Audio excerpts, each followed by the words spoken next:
Hi guys, welcome back to our channel. ఈ video వచ్చేసి మా ఇంటి దగ్గర ఉన్న కాగడాల పూలు అయితే చూపించేస్తాను. చాలా పూలు అయితే పూసాయి అనమాట. ఇప్పుడు సీజన్ కదా, మల్లె పూలు వస్తాయి, అలాగే జాజి పూలు, కాగడాలు. ఇప్పుడు సమ్మర్ స్టార్ట్ అవుతుందంటే పూలు అయితే బాగా పూస్తాయి అనమాట.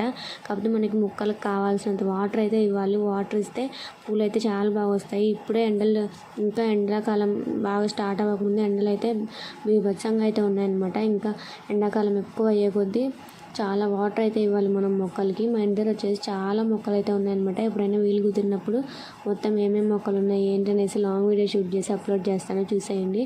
సో ఇవి వచ్చేసి కాగడాలు అయితే అంటారనమాట. కాగడాలు, జాజి పూలు వచ్చేసి కొంచెం ఒకటేలాగా ఉంటాయి, కానీ కాగడాలు అవి ఇచ్చిన తర్వాత చాలా డిఫరెంట్గా అయితే ఉంటాయన్నమాట. ఇవి వచ్చేసి అన్నీ అంటే రేపటికి ఇచ్చే మొగ్గలు ఏవనేసి మనకు తెలియదు. అన్నీ కూడా వైట్గానే ఉంటాయన్నమాట. కొంచెం పెద్దగా ఉన్న మొగ్గల వరకు కోసుకోవాలి, అవే రేపటికి ఇచ్చుతాయి అనమాట. చూస్తున్నారు కదా, ఇక్కడ అన్నీ వైట్గానే ఉన్నాయి. రేపటికి ఇచ్చిన మొగ్గలు కూడా వైట్గానే ఉంటాయన్నమాట. సో రేపటికి ఇచ్చే మొగ్గలు ఏంటంటే కొంచెం లావుగా ఉన్న మొగ్గల్ని కోసుకుంటే రేపటికైతే ఇచ్చుతాయి అనమాట. నెక్స్ట్ డేకి అట్లా అయితే కోసుకోవాలి. మనం చూడడానికి అయితే అన్నీ వైట్గానే ఉంటాయి. రేపు పొద్దున ఏవి ఇచ్చుతాయి, ఏవి ఇచ్చావనేసి కూడా తెలియదు అనమాట. సో నేను అన్నీ అయితే కోసేస్తున్నాను. ఇవైతే అయినాయి అనమాట మా ఇంటి దగ్గర.